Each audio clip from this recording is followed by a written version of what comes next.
Can I just ask you, where do you think the role of academia in all of this has been? The universities, they've become very controversial in Australia. There's enormous, I think, public angst actually over the performance of our universities and the way in which they have contributed to what might be described as a distrust, even a loathing of our own cultural underpinnings, which has left people uncertain of their own values and beliefs. Yeah, I think we're going through exactly the same thing here in the United States, and there's a very close correlation between what's going on in academia and what's happened in the news media. I think it just hit the news media a little later. We had a series of episodes last summer where journalists were chased out of their newsrooms for having beliefs that were different from other people in the news, which is similar to some of those sort of cancellation episodes you hear about in universities. That idea of objectivity and detachment and sort of intellectual rigor in the business and foregoing that for a new kind of politically charged advocacy form of journalism. That's also, I think, been a big trend in academia. And then, you mentioned the kind of dislike for established institutions and traditions in the country. There's an enormous lack of pride in our business right now. I mean, I think America has actually a pretty tremendous journalistic tradition. It's been bad at times about certain stories, but we've produced some of the greatest journalists the world has ever seen, some brilliant stylists and writers, and there's no sense of pride in any of those achievements whatsoever. There's no sense of tradition in trying to continue any of those achievements, and they just want to sort of remake everything anew in a new image. And I think it's been very negative. That the new business people, when you talk about loathing, there's just a total lack of connection with these new voices that are coming up. They're not connecting with the public in the same way that the great journalists of our past have. How then do you see the role of the sort of thing that we're doing? There's an amazing appetite for high quality content, including amongst young people. I'm constantly amazed at young people who come up to me and say, we listen to long form podcasts because we can't get that sort of range of views and that perspective at our universities or through mainstream media. And they're the two most common, reflections, the mainstream media and our universities, our training institutions, wherever we happen to be being educated. How important do you think this new role is? And is there a danger that for all the good stuff that's out there, it actually helps people pick their news sources and follow their own sort of ideologies rather than being challenged, or their own prejudices rather than being challenged to listen to a diversity of views? Yeah. So on the one hand, I think you're right. There's a tremendous flowering of new ideas, content. You mentioned before the Joe Rogan experience. It's such a cool phenomenon in the States that you have this guy who is sort of an ultimate fighter and comedian, and he's just got this sort of relaxed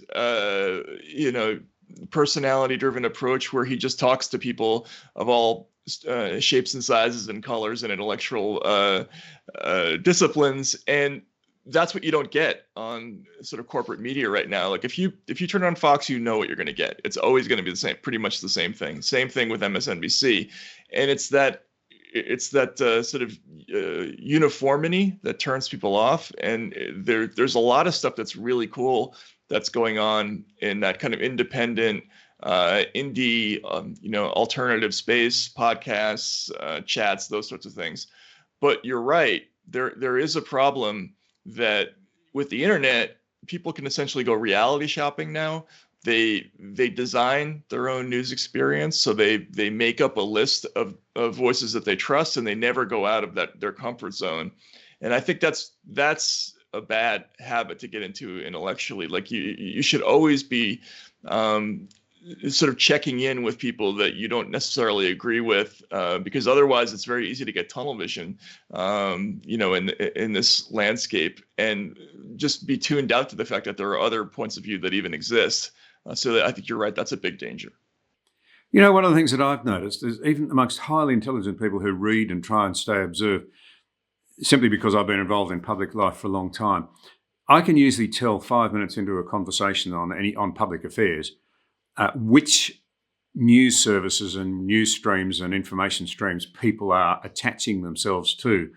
I'm positive that 25 years ago it would have been impossible to tell in this country whether somebody was listening to the public broadcaster, what's known as the Fairfax stable, or the Murdoch stable in this country. You wouldn't have known because all three gave you a broad overview of what was happening. Now you can pick 5 minutes into a conversation. And what's extraordinary about it is the incredible sense of righteousness that a lot of people attach to the views that they've absorbed, and the view, which seems to reflect the media outlets themselves, that those who dare to differ with that line are somehow lesser, in our case, Australians. This sort of judgmentalism is quite extraordinary, and it seems to me to be directly leading to a breakdown in this thing that you and we've been touching on quite a bit now, of trust. And I'd like to come to trust again in a moment. But you can pick very quickly now how people are, if you like, I think the word you used, pursuing their own realities. Yeah, and again, when I was coming up in the business, or in my father's day, um, it was considered a major negative to be able to let the audience know what your political leanings were.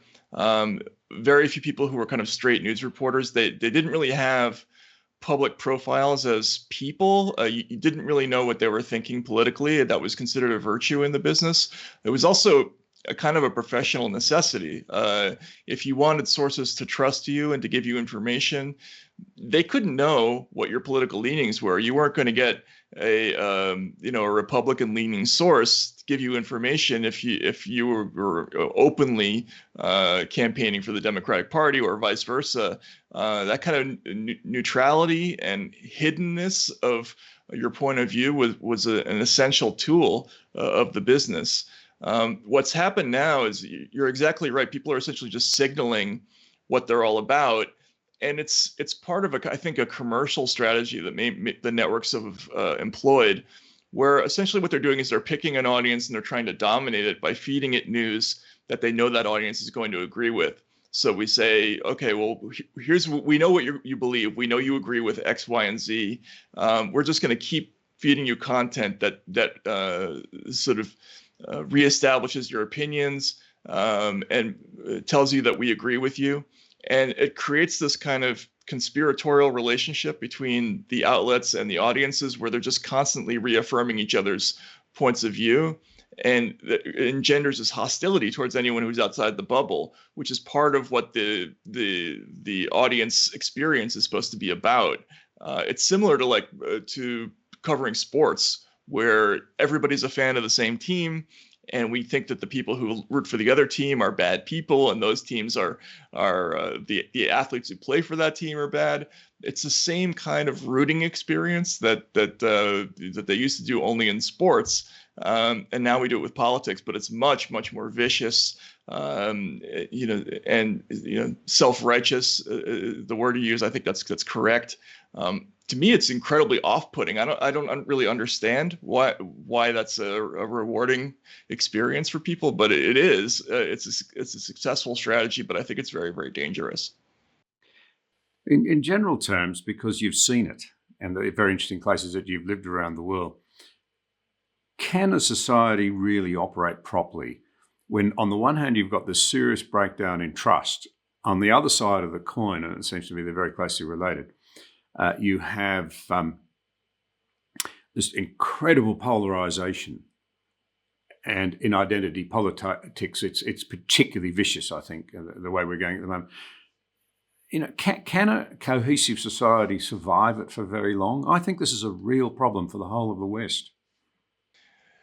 Yeah, you can't do it and not expect it to eventually have serious consequences in society. I think what we've been doing in this business for decades now is we've been pumping people full of political animosity, agitating them, getting them upset for profit.